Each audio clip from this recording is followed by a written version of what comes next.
You are in charge of global nature. Let's just assume for a second. And I'm in charge of the global economy, just for a second. What's the connection between us? Financial systems, which of course I don't understand, and you do, but financial systems have a lot in common with the natural world systems. Both are economies. Both, for example, if you deal with your investment, with your capital, it's fine if you take, as far as I understand these things, it's fine if you can take the profit and take the investment. But you wouldn't be so silly as to eat into the capital, would you not? But that is what we are doing with the natural world all the time, and do we have them in the seas? For example, I mean, the herrings, 18th century, herrings in the North Sea were hugely rich. So what do? We actually fish them to extinction.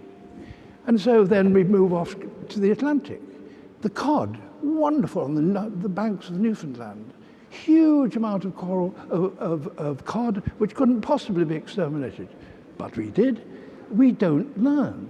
We have to treat the natural world in the way in which you deal with economies. We mustn't eat into capital, we can only take profit, and so on.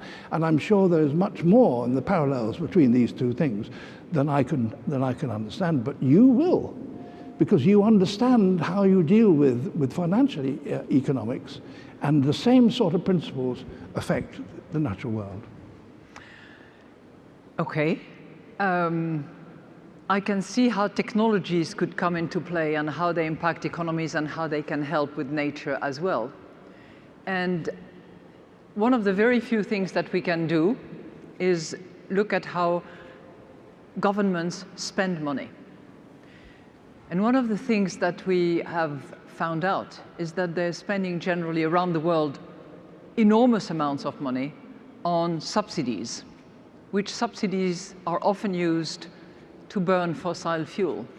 And that also has an impact on carbon emissions, yes, on the warming of this Arctic northeastern or northwestern part and the Groenland, and the impact it has on caribou and on and on. So we are related in that respect, because we can identify for governments why spending so much money. We talk about trillions of dollars, $5.2 trillion in 2015, soon to be updated, is actually having an impact on exactly what you are describing.